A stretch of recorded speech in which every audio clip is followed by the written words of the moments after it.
성경 말씀은 사도행전 3장 1절에서 10절 말씀입니다. 제9식 기도 시간에 베드로와 요한이 성전에 올라갈새 나면서 못 걷게 된 이를 사람들이 메고 오니 이는 성전에 들어가는 사람들에게 구걸하기 위하여 날마다 미문이라는 성전문에 두는 자라.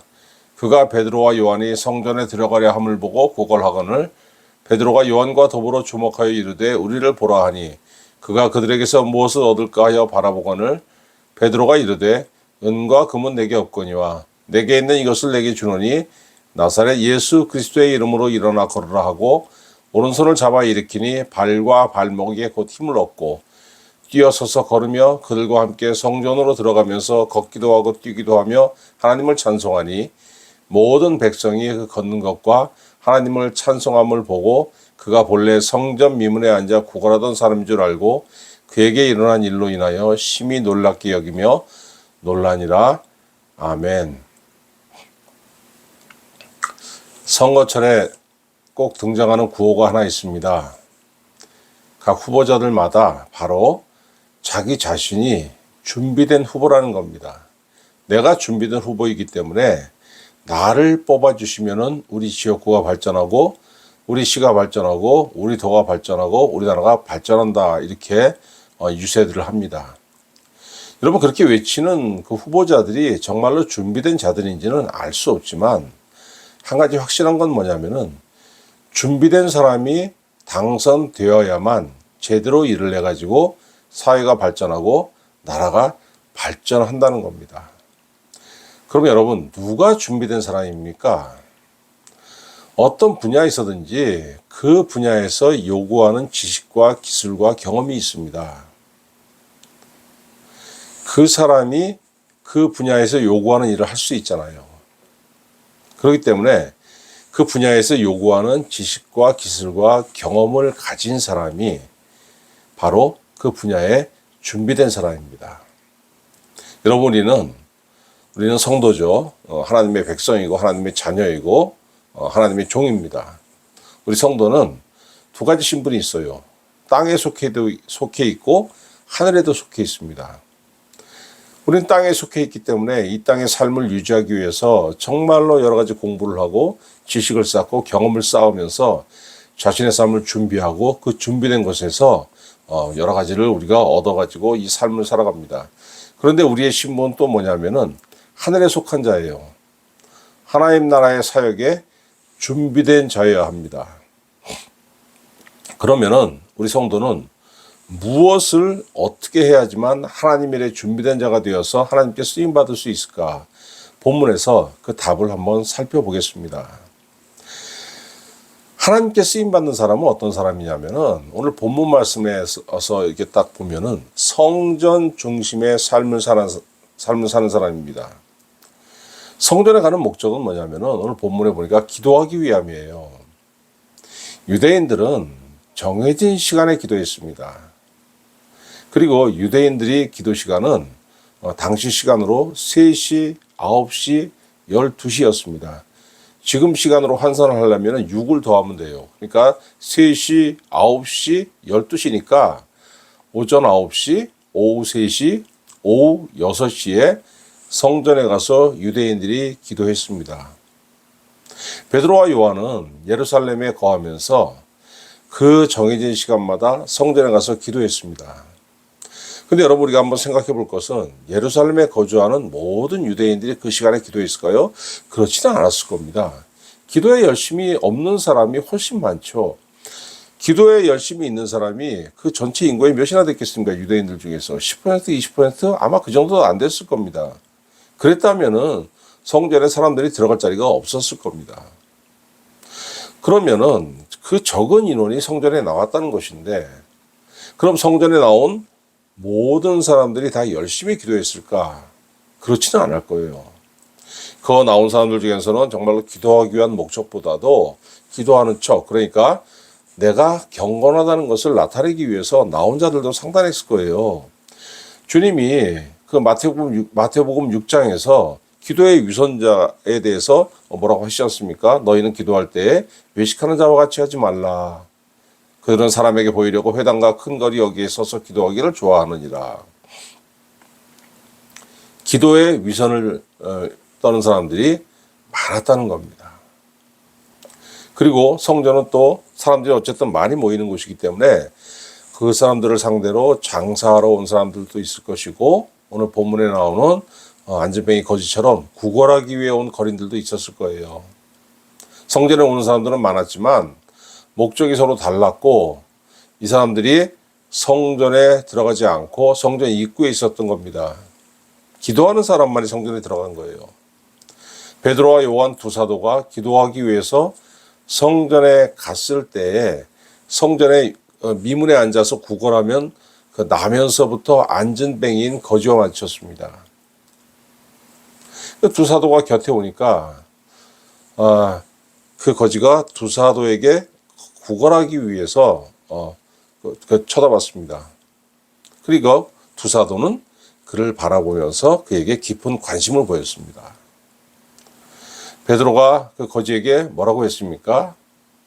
은과 금은 내가 너에게 줄 것이 없지만은 내가 내게 나사렛 예수 그리스도의 이름으로 명하노니 일어나 걸으라 하고 그의 손을 잡아 일으켰어요. 그랬더니 거지는 그 명한대로 돼가지고 두 사도와 함께 성전으로 뛰어 들어가면서 하나님을 찬송했습니다.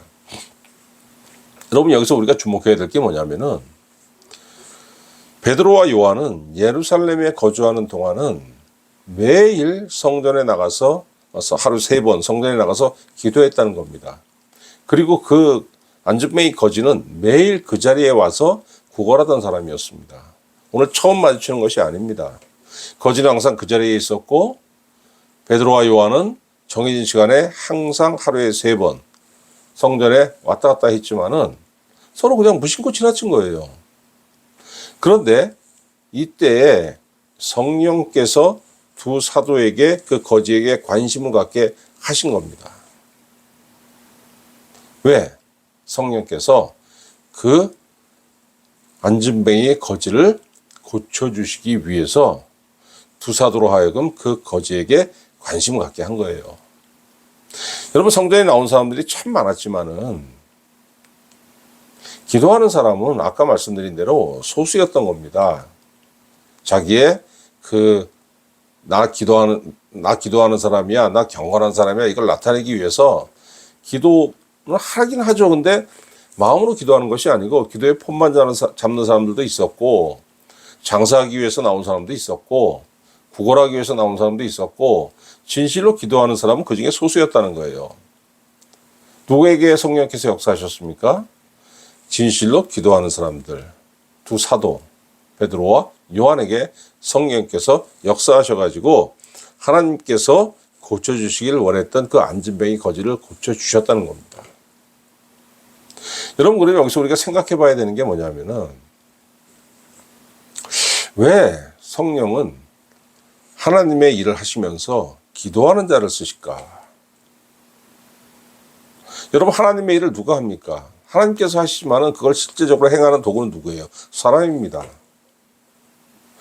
사람이 그런데 왜 하나님은 그 많은 사람들 중에서 정말 유능하고 많이 배우고 대단한 능력을 가진 사람들이 있는데 그런 사람들을 쓰시는 것이 아니고 왜 기도하는 사람을 쓰실까? 우리가 이거 한번 생각해 봐야 됩니다. 기도하는 사람이 하나님의 관심사에 관심을 갖기 때문입니다, 여러분. 사람이 많은 것을 생각하고 계획하지만은 결국은 내가 생각하고 내가 계획하는 것들이 뭡니까? 99%는 뭐냐면은 내 자신의 일이에요. 내 이익에 관심을 갖고 거기에 집중을 하게 됩니다. 물론 그러다가 좀 차원이 넓어지고 지평이 넓어지면은 다른 사람에게 관심을 가지고 뭐 공익을 위해서 활동도 하고 그리고 이 사회적인 문제에 대해서 관심을 가지고 비영리적인 일을 하는 경우도 왕왕 있지만은 중요한 건 뭐냐면은 사람이 하나님과 예수 그리스도에 관한 일에는 관심을 가질 수가 없다는 겁니다. 왜 그렇습니까, 여러분? 자연인인 인간은 아무리 똑똑하고 아무리 잘났어도 하나님과 예수 그리스도를 알 수도 없고 느낄 수도 없어요.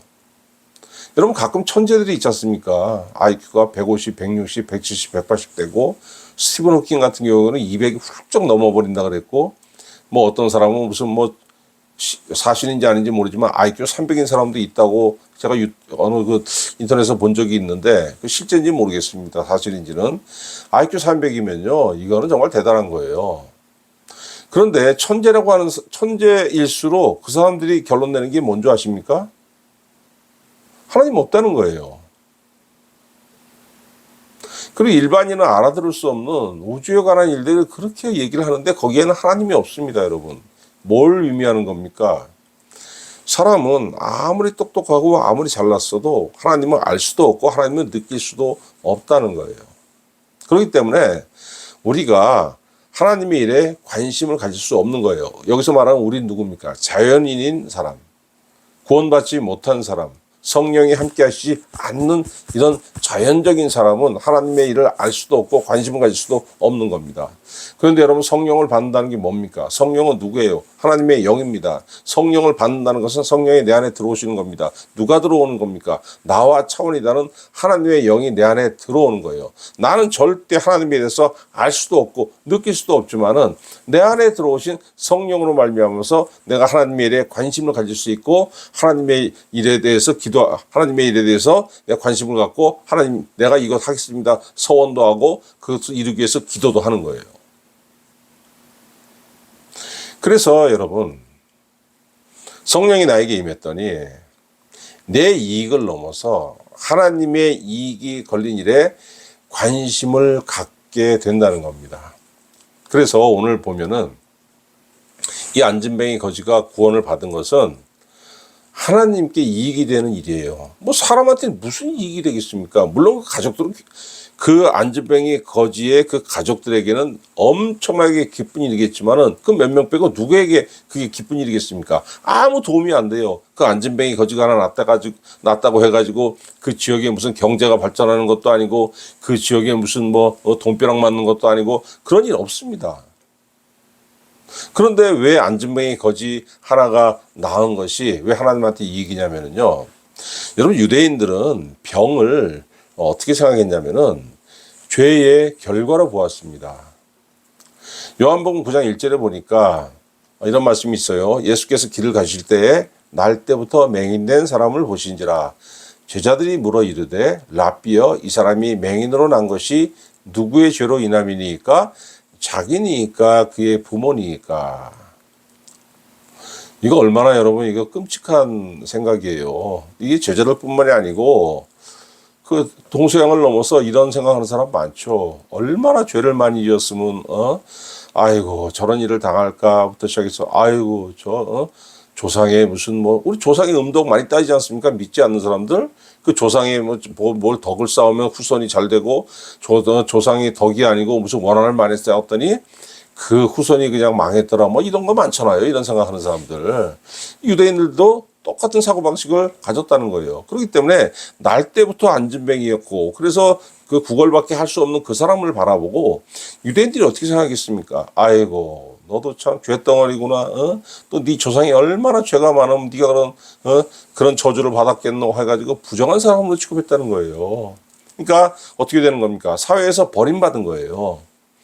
그러니까 사람들이 대부분 어떻게 생각하냐면 아이고 저건 하나님한테 버림받은 인간이야. 저건 죄인이야. 저거는 살아서도 비참하지만 죽으면 저건 지옥이야. 성령께서 그런데 베드로와 요한을 통해 가지고 그를 정상으로 회복시키셨어요. 자, 그럼 어떻게 되는 겁니까? 부정한 게 없어졌잖아요. 정상인으로 정상적인 사회에 편입되는 거 아닙니까? 당시 예루살렘은 하나님의 선민들이라고 자기들이 스스로 생각했지 않습니까? 예루살렘의 유대인들은 그 거지가 부정한 데서 해방돼가지고 병에서 해방돼가지고 정상인으로 돌아왔으니까 선민의 지위가 회복된 거예요. 거지 한 명을 그 장애인 거지 한 명을 정상으로 만드는 것이 사람들 보기엔 아무것도 아닌 겁니다. 신기하죠. 있을 수 없는 일이 일어난 거지만은 그냥 신기한 것 뿐이지. 그건 뭐 아무것도 아닌 일인 거예요. 내가 돈벼락 맞는 것도 아니고, 내 지위가 올라가는 것도 아니고, 우리 지역사회가 발전하는 것도 아니고. 그러나 여러분, 하나님은 이 일을 엄청나게 중요하게 생각하십니다. 누가복음 15장 7절 예수님 뭐라고 하십니까? 이와 같이 죄인 한 사람이 회개하면 하늘에서는 회개할 것 없는 의인 99으로 말미암아 기뻐하는 것보다 더하리라. 한 영을 구원하는 일은 하나님께서 엄청나게 관심을 가지시고 매우 크게 보시는 일이라는 겁니다. 그러면 하나님께서 이렇게 지극히 큰 관심을 가지고 추진하시는 일에 누가 쓰임 받습니까? 능력 있는 사람, 잘난 사람, 천재, 많이 배운 사람, 힘 있는 사람, 돈 많은 사람이 쓰임 받는 게 아니고 기도하는 사람이 하나님의 이익에 관계되는 일은 영혼 구원을 행할 수 있는 자격을 얻고 힘을 얻는 거예요, 여러분. 누가 그걸 기도해가지고 안전뱅이 나면서부터 선천적인 장애인을 그 사람을 고칩니까? 이건 말도 안 되는 거죠. 말로 해가지고 나사렛 예수 이름 명하노니 자연인이 할 수 있습니까? 그런 거 못하는 거예요, 사람은. 그런데 기도하는 사람이 예수님의 제자가 하나님의 종이 나사렛 예수 그리스도의 이름으로 명하노니 일어나 걸으라. 이 한마디에 일어나 걸었다는 거예요. 왜? 하나님께서 그걸 원하셨고 그리고 누구에게 시켰습니까? 그 두 사도에게 그걸 시키셨더니 그게 이루어진 겁니다, 여러분. 그랬더니 여러분 오늘 본문 말씀 보니까 이 두 사도가 그냥 고칩니까? 아니잖아요. 예수의 이름으로 권세를 행한 것이잖아요. 3장 6절에 은과 금은 내게 없거니와 내게 있는 이것을 내게 주노니 나사렛 예수 그리스도의 이름으로 일어나 걸으라 이렇게 명했지 않습니까? 예수님이 약속하신 거죠.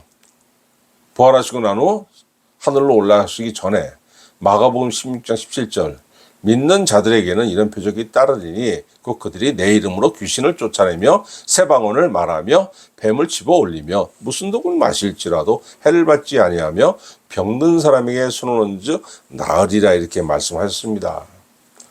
내 이름으로 예수님의 이름으로 누가 예수님의 이름으로 일어날 수 있어요? 믿는 자들에게는 여러분도 할 수 있고 저도 할 수 있고. 근데 우리는 왜 할 생각을 못합니까? 아유, 나는 안 돼. 왜 그렇습니까? 우리 기도하지 않아서 그런 거예요, 여러분. 기도하면은, 사도 베드로 속사 그 이후로 엄청나게 많은 사람들이 기도하고 주님의 이름으로 귀신을 쫓아내고 새 방언을 말하고 얼마나 많은 사역들을 행했습니까? 여러분, 그 예수의 이름은 누구나 사용할 수 있지만은 그 사용한다고 해서 다 이런 권세가 나타나는 게 아니에요. 누구에게서 이런 권세가 나타나냐면은 오직 기도하는 자에게서 이 예수의 이름으로 권세가 나타나는 겁니다. 왜? 기도하는 자가 예수의 이름으로 능력을 행했을 때 성령께서 그걸 함께 하시는 거예요.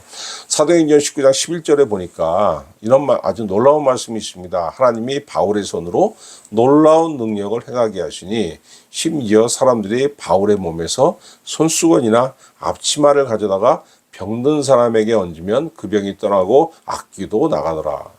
이건 바울이 무슨 대놓고 기도한 것도 아니고 바울이 일할 때 두르는 앞치마 같은 거 있잖아요. 바울이 무슨 가죽 세공 천막 만드는 일을 했거든요. 그러니까 천막 만들려면 짐승의 가죽을 벗겨가지고 막 무드질도 하고 막 이거 해야 되지 않습니까? 막 튀니까 앞치마를 두르고 일했단 말이에요. 그걸 풀어놨을 때 그걸 그냥 사람들이 가져다가 병자에게 그냥 얹으니까 그 병이 떠나고 귀신 들린 자에게서 악귀도 떠나.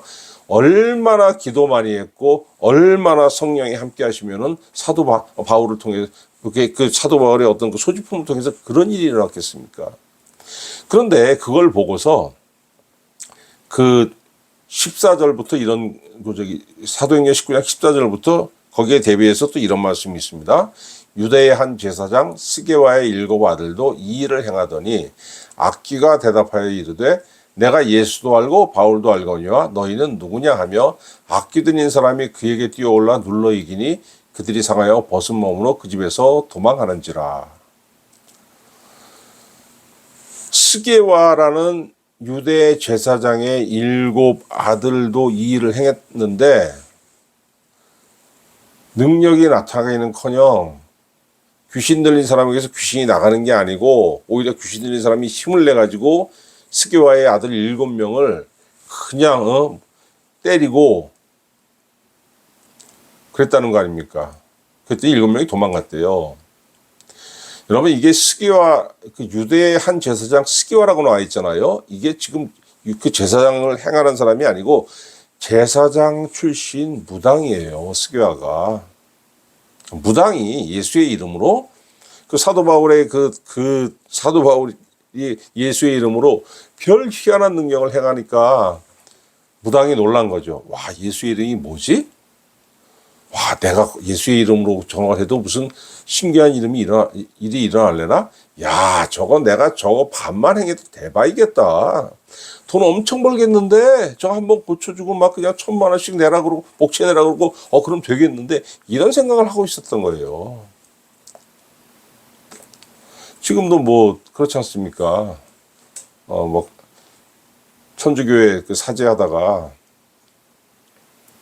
관두고 무당이 된 사람도 있고, 목사 출신이 무당이 있을래나요? 있겠죠. 근데 뭐 있을지 없을지 모르겠는데 저는 아직 그건 들어보지 못했습니다. 그런데 저는 뭐 무속에 굉장히 그 깊은 관심을 가지고 무속을 신봉하는 사람한테 그런 얘기 들었어요. 천주교 사제 출신 무당이 있다고 그런 얘기 들었습니다. 그러니까 그 2000년 전에 유대 제사장 출신 무당이 있는 것도 뭐 그렇게 신기한 일은 아닌 거죠.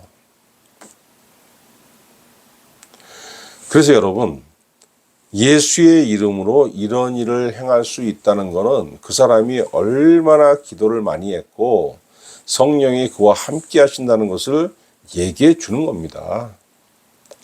우리도 다르지 않아요. 여러분, 우리는 평소에 보통 내 일에 관심을 가져요. 내 일에. 내 이익. 그렇지 않습니까? 내 일, 내 가족. 그런데 하나님의 관심에 집중할 수 있는 건 뭡니까? 성령께서 내 안에 오셨더니 내가 기도했더니 성령께서 활발하게 역사하시고 능력으로 역사하시고 이러면서 내 생각을 바꾸시는 거예요. 야, 생각 좀 바꿔봐라. 여러분, 이거는 우리가 매일 벌어진 일이에요. 저도 기도 좀 쉬면은요, 관심이 그냥 그냥 온전히 나한테로 가버립니다. 근데 또 날 정해가지고 기도 쫙 하면 어떻게 됩니까? 하나님의 뜻에 민감해지죠. 왜? 내가 기도할 때 성령께서 내 안에서 역사하시지 않습니까? 사도행전 보면 이거 많죠. 빌립 집사 언제 한번 예수가 얘기한 적 있죠. 초대교회 7 집사 중에 하나. 그 빌립 집사가 에티오피아 내시를 전도하는 그 사건이 있습니다. 사도행전 8장 26절에 보니까 주의 사자가 빌립에게 말하여 이르되 일어나서 남쪽으로 향하여 예루살렘에서 가사로 내려가는 길까지 가라 하니 그 길은 광야라. 하나님의 사자가 빌립 집사에게 광야로 가라 그런 거예요. 근데 거기서 누굴 만납니까? 광야에서. 에티오피아의 국고를 맡은 내시가 지나가는 그걸 마주치게 된 겁니다. 그 내시가 이사야서를 읽고 있었는데 그 이사야서에서 말하는 그 이사야서는 예수님에 대한 예언을 하잖아요. 근데 그게 누구지는 모르겠는 거예요. 그랬더니 빌립이 읽는 것을 깨닫느냐 이렇게 물어보니까 에티오피아 내시가 빌립을 자기 마차로 올라오라고 해가지고 그 가르침을 청하지 않습니까? 그랬더니 빌립이 이사야의 예언을 시작해서 예수 그리스도를 증거하니까 에티오피아의 그 국고 맡은 내시가 빌립 집사에게 뭘 받았습니까? 세례를 받았어요. 거기서 에티오피아의 기독교가 거기서 바로 그 에티오피아 내시를 통해 가지고 생기게 된 겁니다. 여러분, 이걸 우리가 잘 아셔야 돼요. 성령이 그 빌립을 어디로 인도하셨습니까? 광야로 인도하셨어요. 그 내시를 전도하기 위해서. 근데 여러분 한번 생각해 보십시오. 빌립이 만약에 스스로 계획을 세웠다고 생각해 보세요. 그 빌립이 내시를 그 광야에서 만나려고 했겠습니까? 아니죠. 이 내시가 예루살렘에 갔다가 돌아가는 길이니까, 예루살렘에 가서 저 내시를 전도해야지. 예루살렘은 도시지 않습니까? 도시에서 그 에티오피아 내시 같은 그 상류층, 에티오피아에서 넘버 3, 넘버 4 뭐 이 정도 되는 사람 아닙니까? 그런 사람이 빌립 같은 평민을 만나 줍니까? 안 만나주죠. 만날 수가 없는 거예요.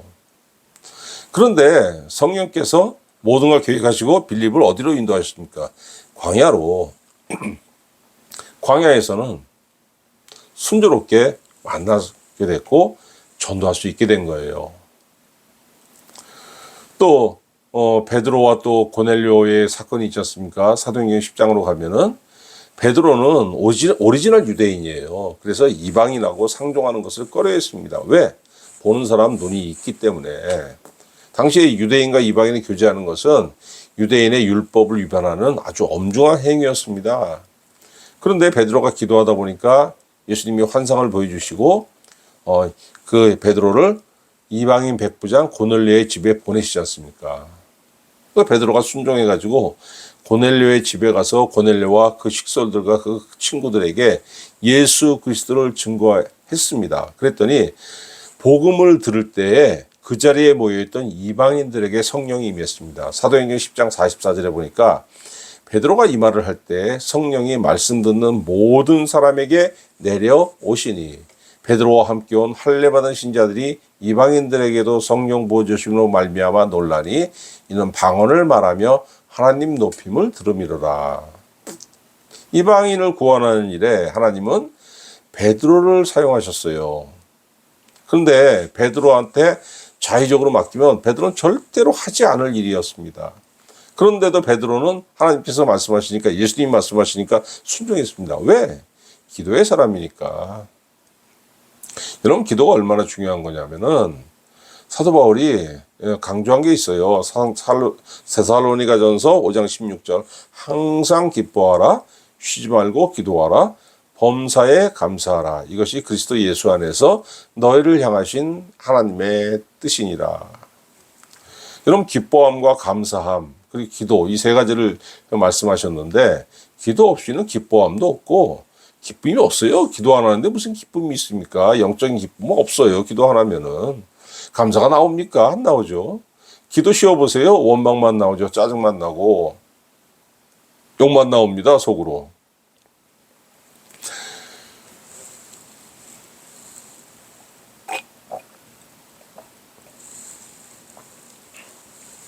사람은 계획하고 준비해서 어떤 일을 행합니다. 그런데 내가 계획해서 내가 준비하고 내가 행하는 것은 오직 내일뿐이에요. 내일뿐. 어떤 좀 지평이 넓어지면은 어떤 공동체의 이익을 위해서 일할 수도 있겠고, 친구의 이익을 위해서 일할 수도 있겠고, 어떤 조직의 이익을 위해서 일할 수도 있겠지만은 하나님의 일은 감당할 수가 없는 겁니다. 하나님의 일을 감당할 수 있는 사람은 누가 있습니까? 아무도 없어요. 이사야 40장 13절 누가 여호와의 영을 지도하였으며 그의 모사가 되어 그를 가르쳤으랴. 아무도 없다는 거예요. 그런데 여러분, 한 가지 놀라운 건 뭐냐면은 하나님은 이 세상에서 사람을 구원하시는 일, 그 하나님께서 이 세상 역사를 이루어 나가시는 일에서 누구를 통해서 일하십니까? 사람을 통해서 일하시는 거예요. 아니, 사람은 하나님을 알 수도 없고 하나님을 느낄 수도 없는데 누가 감당할 수 있습니까? 이거를. 기도했더니 하나님께 쓰임받는 성령의 도구가 된 겁니다. 왜? 기도하니까 내 안에 성령이 오시고, 기도하니까 내 안에 오신 성령께서 여기서 능력으로 일하시고, 활발하게 일하시고, 은혜로 일하시고, 권능으로 일하시기 때문에 베드로와 요한같이 그런 일을 행할 수가 있는 겁니다. 여러분, 기도했더니 그럼 뭐가 바뀐 겁니까? 운명이 바뀐 거죠. 예수 믿기 전과 예수 믿은 후에 땅의 운명이 하늘의 운명이 되는 것이고, 땅의 삶이 하늘의 삶으로 바뀌는 거 아닙니까? 여러분, 예수 믿기 전에 천국이 보입니까? 안 보이죠. 죽으면 어떻게 됩니까? 하나님 없는 곳에 가는 거죠. 똑같은 그 얘기해서 그게 뭡니까? 지옥 아닙니까? 지옥이라 그러면 사람이 되게 싫어하죠. 기도했더니 천국의 삶, 천국의 백성으로 운명이 바뀌는 거 아닙니까? 기도했더니 하나님과 관계없는 삶, 오직 나만을 위한 삶을 살다가 기도했더니 하나님의 사역에 쓰임받는 일꾼, 쓰임받는 도구로 운명이 바뀌는 거예요. 얼마나 극적인, 이거 체인지입니까? 이건 멋있는 삶이잖아요. 여러분, 베드로와 요한이 기도했더니 그 두 사도를 통해서 안전뱅이 거지의 삶이 바뀌었어요. 그 사람에게 대박 난 겁니다. 지상에서의 삶이 바뀌고 또 어떻게 됐습니까? 그 사람은 또 그 일을 통해 누구를 알게 됐어요? 예수 그리스도를 알게 됐잖아요. 몸이 회복됨으로 인해 가지고 이 땅에서 하나님의 백성이라는 신분이 회복되었고 예수 그리스도를 알고 그를 믿음으로 인해 가지고 이 땅 이후의 삶도 천국 백성으로 그 안전뱅이의 거지의 삶도 바뀌었다는 겁니다. 내가 기도했더니 나를 통해서 누군가의 운명이 바뀌는 거예요. 범위가 넓은 사람은 뭐 그냥 전 세계를 다니면서 몇천 명, 몇몇 명을 구원하기도 하고 또 국내에서 또 몇백 명, 몇십 명을 구원하기도 하고 그렇지 않으면 어떻습니까? 그냥 이 좁은 데서 그냥 몇 명 구원하는 것도 얼마나 기쁜 삶이에요. 평생 한 명도 구원하지 못하는 사람 얼마나 많습니까? 그거는 하나님께 정해주실 일이고 중요한 건 뭐냐면 내가 기도했더니 성령께서 나에게 역사하시고 나를 하나님의 일을 행하는 그 사역자로 쓰신다는 거예요. 내 운명이 바뀌고 나를 통해서 누군가의 운명이 바뀌었다는 겁니다. 여러분 왜 그러냐면 기도하는 자는 자기 중심의 삶을 사는 사람이 아니고 성전 중심의 삶을 사는 사람이에요. 여러분 좀 멋지게 한번 살아봐야 돼요. 그냥 좀 안타까워 죽겠는 게 젊었을 땐 그렇죠. 젊었을 때는 그냥 꿈이 뭡니까? 좀 제대로도 취직해가지고 폼나는 일도 한번 해보고 싶고 돈도 많이 벌고 싶고 그런 꿈은 다 가지지 않습니까? 근데 좀 이게 나이가 무슨 30대, 40대, 50대로 넘어가다 보면은 사람들이 좀 철이 나야 되는데 가끔 보면은 가끔이 아니라 자주 봅니다. 대부분의 사람이 그래요. 나이 먹었다 뿐이지 안 바뀝니다. 40대에도 돈, 50대에도 돈, 60대에도 돈. 곰곰이 이런 생각이 드는 거예요. 아니 저 인간 70, 80대 가지고 죽을 때 뜻깊은 말이 나올래나 입에서? 아무리 봐도 죽기 전에도 그냥 돈. 물론 그 말은 안 할 수도 있지만은 그 마음속에 그 돈에 대한 집념과 집착이 안 바뀔 것 같은 사람이 대부분이더라는 겁니다, 여러분. 얼마나 재미없는 인생입니까? 얼마나 멋없는 인생이에요. 그런데 기도했더니 성령께서 나한테 역사하시는 거예요. 역사하시는 걸로 끝나는 게 아니고 내 안에 계신 성령께서 기도하는 나를 하나님의 뜻대로 인도하십니다. 그리고 하나님께서 원하시는 삶을 살게 하시고 하나님께서 원하시는 일을 하게 하시는 거예요. 한 번 사는 인생인데 그냥 남들이 다 가는 그 길, 얼마나 재미없어요. 평생 태어나 죽을 때까지 근심뿐이고 한숨뿐인 그 길, 얼마나 재미없습니까? 그 길로 가지 마세요, 여러분. 그 길로 가지 마시고 기도하시고 성령의 인도 한번 받아보세요. 그러면 여러분이나 저나 세상을 구원하시려는 하나님의 일에 쓰임받는 성령의 도구가 된다는 겁니다. 이거 얼마나 멋진 삶입니까? 이 멋진 삶, 이 은혜의 삶이 기도하시는 여러분에게 차고 넘침으로 인해 가지고 하나님께 영광 돌리고 여러분의 운명이 바뀌고 여러분을 통해서 다른 사람의 운명도 대박나는 귀한 삶을 사시기를 우리 구주 예수 그리스도의 이름으로 축원합니다. 기도하겠습니다. 하나님 아버지, 오늘도 귀한 말씀 주셔서 감사합니다. 우리가 아버지 하나님이여 자는 자처럼 살지 말고 깨어 기도하여서 하나님께 쓰임받는 성령의 도구로 살게 하여 주시옵소서. 기도할 때 성령의 인도함을 받음으로 인해서 삶이 변하게 하시고 하나님의 뜻대로 쓰임받아서 하나님의 사역을 행하는 도구가 되게 하여 주시옵소서. 성령의 충만함을 받아서 내 삶이 먼저 하나님의 은혜 안에서 변하게 하시고 나를 통하여서 다른 사람의 삶과 운명도 변하는 은혜의 역사가 있게 하여 주시옵소서. 감사드리옵고 우리 구주 예수 그리스도의 이름으로 기도하옵나이다. 아멘.